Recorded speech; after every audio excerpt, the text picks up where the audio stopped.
Hi, I'm Liz. And I'm Rhea. Welcome to Karma's My Bitch, a podcast about love, Sex, connection, abundance, joy, purpose, peace, and how life isn't simply the stories we tell ourselves. I would not have thought until we really started having those conversations around the ego, but now it's really coming into play when it comes to what we're teaching about karma. Well, I mean, let's just go back one more step and just let's explain the ego again, because I know a lot of people drop in and out of these episodes. So if we all, at our very core, when we're dealing with our karma, the core fear is that I am not good enough, right? So the ego is created, or the way we term our ego, what we call ego, is created to protect us from finding out that that is true. Effectively, right? Yeah.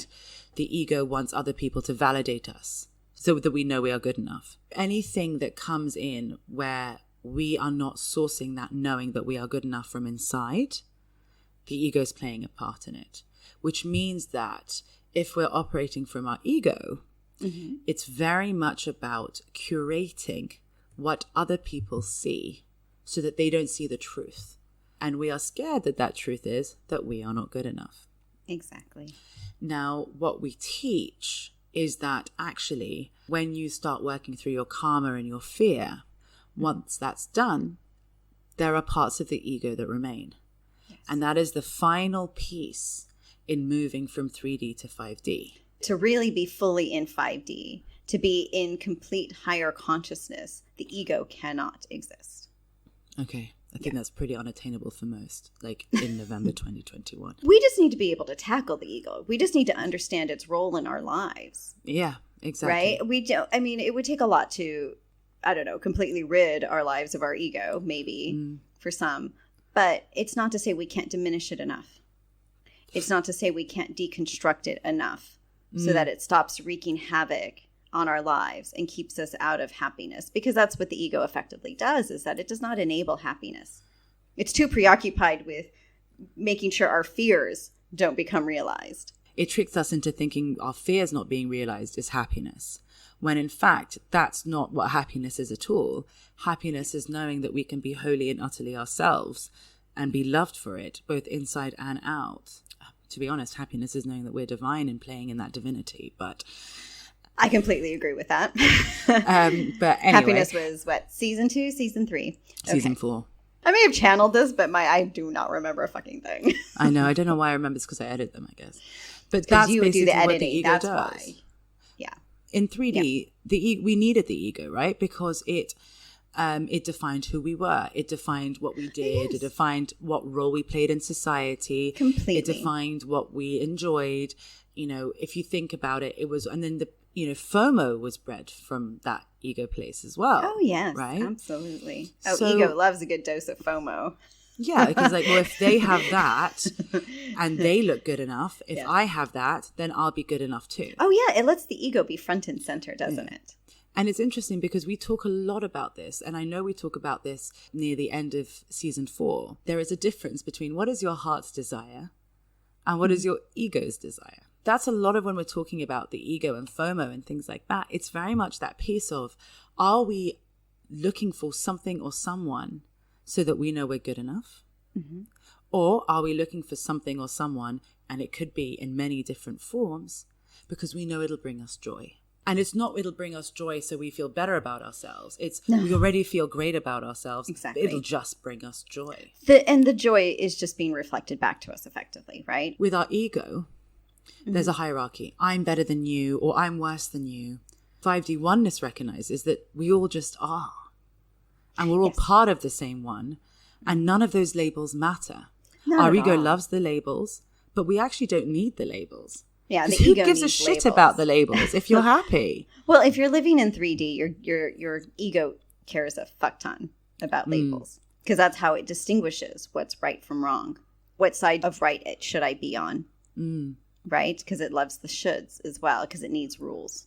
Yeah. So judgment is ego and judgment. They're the fucking best friends, right? They're Liz and Rhea in 3D. I don't know. What are Liz and Rhea in 5D? super chill. With golden tans, I dream. Yes, exactly. So 5D, if everything is just at one, judgment cannot exist, which means the ego cannot exist. And when we talk about judgment not existing, that's not necessarily about not being able to have opinions. It's just we're not judging other people and telling them that they are bad or good according to our set of preconceived or learnt behaviors and standards. Exactly. You can even just say that opinions are just preferences, and they would align with our values and standards. Exactly. But it is not within our values and standards to hold judgment around anything else.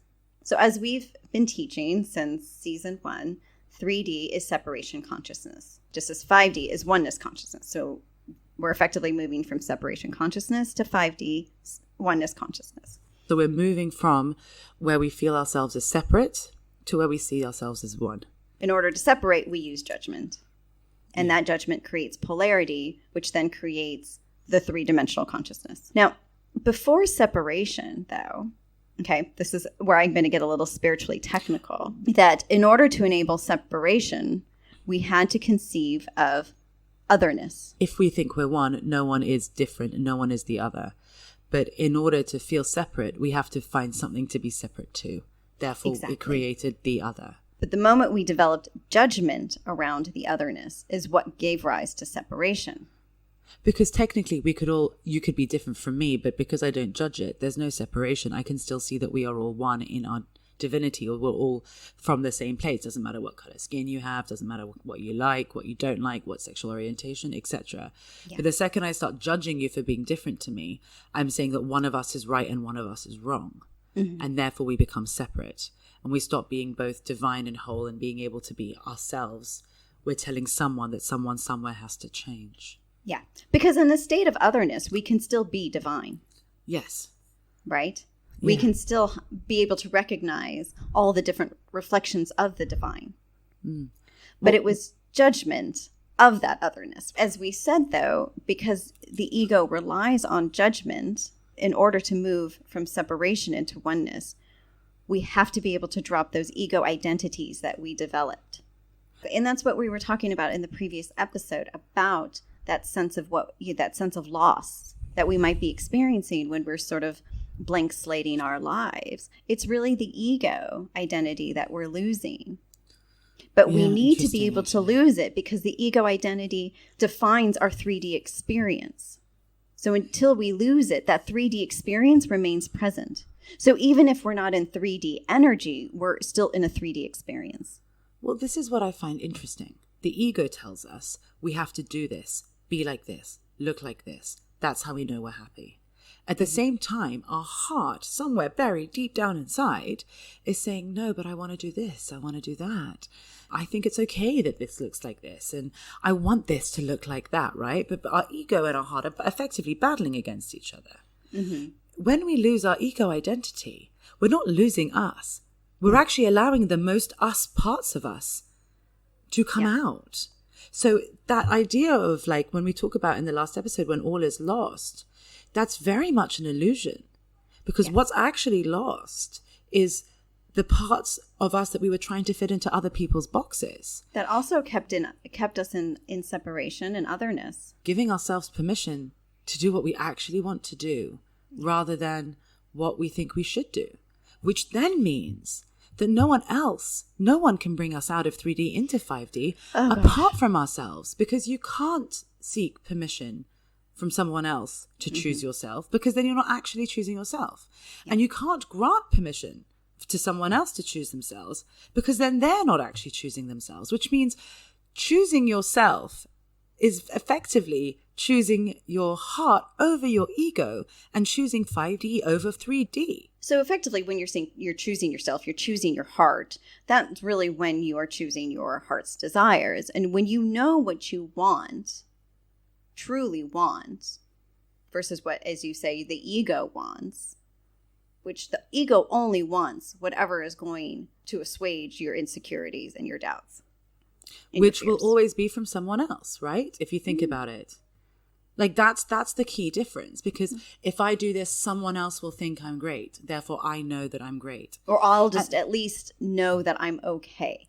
So it can be about somebody else, or it could also just be about the core fear as that.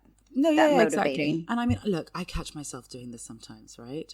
I catch myself doing it in many different ways. One way is, do I feel like I need to be with a specific person in order to know that I'm good enough? Am I then placing my value on whether they choose me or whether they grow up for me? That's an ego choice. But, you know, maybe a different choice is that I experience a great amount of joy when I'm with this person, and I feel more like myself as a result, because it's really allowing me to tap into my joy. We're not saying that you don't care about people anymore and everyone is replaceable and, oh, for you to be egoless, you can't care who's in your life. No, at all. But it's just, do you care that they're in your life because it's making you feel better about yourself? Or do you care that you're in your life because you are more joyful as a result? Yeah. And they're very different things. They sound the same, but they're very nuanced. They're very, very different. Yeah. One comes from an empowered place and one comes from a totally disempowered one. And it can be, that can be applied to anything else, even if it's not relationship. It could be the work that you want to engage in. So the one thing about oneness, and I will say this time and again, because so in 3D, we really relied on sort of collective energy to boost us, right? We had our ego, and our ego would find another ego, and there'd be a collective set of egos, and we'd all be swimming in each other's egos, right? Yeah. And sometimes everyone it telling would each help other how great they would, are because they look the same, thought the same. Sorry. Everyone lived in their own little bubbles. Exactly. But in oneness, there's no more bubbles. So sometimes we can be part of a karmic collective. It means that our karmic issue, okay, so not just our karmic, so that we are not good enough, and the stories through which that not good enough plays through will be shared with others. And those stories will overlap and play into each other. And we would call that, quite simply, a karmic collective. But when we do this, it's because we're contracted to do it. And that's usually to heal some kind of old trauma piece. And it served us to be part of this karmic collective because it allowed us to play through the story in 3D, for better or worse, was the arena through which we could play out these stories and allow them to be explosive or whatever, right? The larger the collective. Now, in order to be and to move into 5D, and if we have to choose oneness for ourselves, then we can make the choice to be finished with the story, thereby healing the karma, and move into 5D. It does not serve me to continue to believe this because now it's starting to hold me back. It's starting to hold back my evolution. That's oneness in action. You have a collective of people who are all experiencing something of the same. One person breaks out of it. It encourages the others to do the same. In that way, by choosing yourself, you are serving your collective and you are moving a collective out of a karmic story, or you're at least helping that. That is what we talk about. That's purpose in action. That's how one serves. How would you describe the process of divesting oneself from their ego? What does one do? What do you do to divest yourself? Now we've spoken about how following your heart's desires, you get them. Following your ego, less likely. Ego is all about keeping you unhappy. Heart's desire is all about keeping you happy, right? Like we've talked about this for episode after episode, season after season. So just really simply then, how does one divest themselves of ego identity, especially when they've already divested themselves of their fear and of their karma? So you just have to ask yourself two things. Who the fuck do I think I am? And what the fuck am I doing here? Okay. So with the first question, it's really about no longer, or trying to not use all the adjectives we used to use to describe ourselves. Okay, so give me an example. You. How did you used to describe yourself, and how do you describe yourself now? Yeah, I can't even describe myself now. No label feels right or seems right. It could be physically descriptive, but I don't really, there are no words that I feel sufficiently describe me anymore. Whereas I think before I used to, I would get a little bit more specific, or I would talk about my likes and my dislikes. But again, that all just seems like useless details. So if we're able to describe ourselves with words, does that mean our ego still exists? No, not necessarily, but how attached are you to those words? A lot of this stuff really matters because we remain so attached to the idea of ourselves. And so it's really about, and I feel like we're going to just, I don't know when we're going to continue to talk about detachment. We'll just talk about it now. You know, a lot of people do talk about, like a lot of spiritual influencers will say stuff about, oh, just detach. You know, you let go and then you can detach. And I'm like, but you can't just detach. You can't just kind of flip a switch and just say, I'm just detached. It doesn't work that way, as we know, right? Not when we're in our karmic story. I feel like I've been talking for a little bit, so I was just like, Rhea. Oh, okay. Well, I don't know, because the thing is that, like, you know, when you say to divest yourself of your egos, to ask yourself who the fuck do I think I am and what the fuck am I doing here, it kind of feels like if you can answer those questions in a concrete way and your identity is wrapped up in those things, it's something to be looked at, right? Yes, very much. Exactly. And that actually, if you can, like, so for me, if I say who do I think I am, I just feel like I'm an expression of love, and everything I do expresses love. Yeah. And that's the who the fuck do I think I am and what the fuck do I think I'm doing here, right? They're the answers to my questions.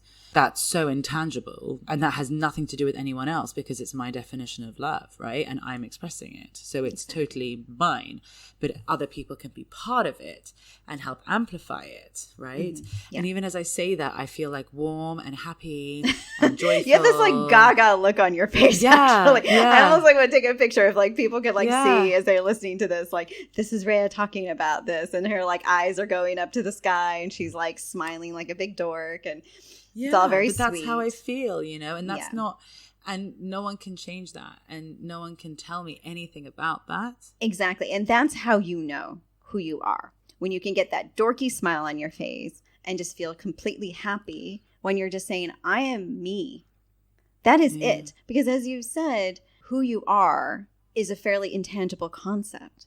So the point is that there really isn't a word or words that can really accurately or adequately describe who we are, not at our core. But my question is, Liz, how do you divest yourself of your ego identity? Okay, you've asked yourself these things. You now know that these things are part of your ego. Mm-hmm. What are the tangible steps here? Okay, we'll get there, Rhea. So the second question... In a different episode? No, we'll get there. Because we first have to ask ourselves these questions, because that's will tell us, like, what degree of our ego are we holding? Okay, fine. Can we, like, have this laundry list of, you know, of who we think we are? Yeah. And why is that? Because that's how we identify ourselves through all of those things. Question, would you count being a mother as part of who you think you are? No, because it's still a role I play. Go on, I mean, because the roles we play, the jobs we have, the things we do, it's still, that's still a bit ego identity. I have relationships, but those relationships do not define me. Right? So that second question, what the fuck am I doing here? Rather than sort of seeing our lives in terms of a series of accomplishments or even failures or goals, it's really about very simply saying, I'm here to share my wisdom. I'm here to inspire. Those would just be very simple statements, but it wouldn't be about like, I'm here to do this. I'm here to do that. Does that make sense? Well, it's kind of what I said before, right? I'm here to express love. Mm-hmm. Yes, exactly. I mean, I can't, every time I say it, I get excited because I'm like, that is why I'm here. Right? It's a very nice smile you have. But that's it, right? I feel like that's how you know. Yeah. I'm here to teach. Maybe I'm here to inspire. I'm here to share my wisdom. That all falls under, I'm here to share my courage. That can all fall underneath. I'm here to express love. Yeah. Because it's so intangible. It can be anything. Exactly. And I actually think you can just stop at, I'm here to express love. That is enough. Yeah. We don't need more. We don't need how we're going to do it and why we're going to do it because we have this great purpose or whatever. It doesn't matter. The more inconsequential all of these other or old 3D stuff becomes to us, the more 5D we actually are. So you were asking for the tangible steps. The actionable, tangible steps. It's, as we said, you're divesting yourself of your karma. You're divesting yourself of your fear. And the ego likes to hold on. So what is it that we need to do to be able to release ourselves from our ego?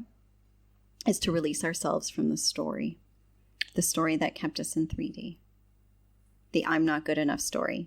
And the way we do that is we lean into everything we're afraid of. We start to go down that road. So all the things, the structures and strictures that we use to define our lives, we learn to live without them. Or it's the I can't do this because, well, really, can you not? Is it really such a bad idea? I mean, yes, certain things would be very bad ideas, okay? This is not the point of like, it's not, your ego is not there to keep you safe in terms of, hey, don't do drugs, right? It's not that. It's really the, ego keeps us imprisoned. And so we do everything we can to break out of that prison. And those are the steps we take. What does it mean? Like, for example, I can't travel because I'm a mother is a perfect example of the ego keeping you. Exactly.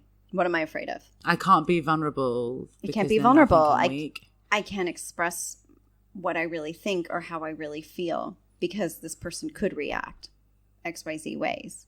Well, that's the ego saying there's a right way and there's a wrong way. There's a rule around this.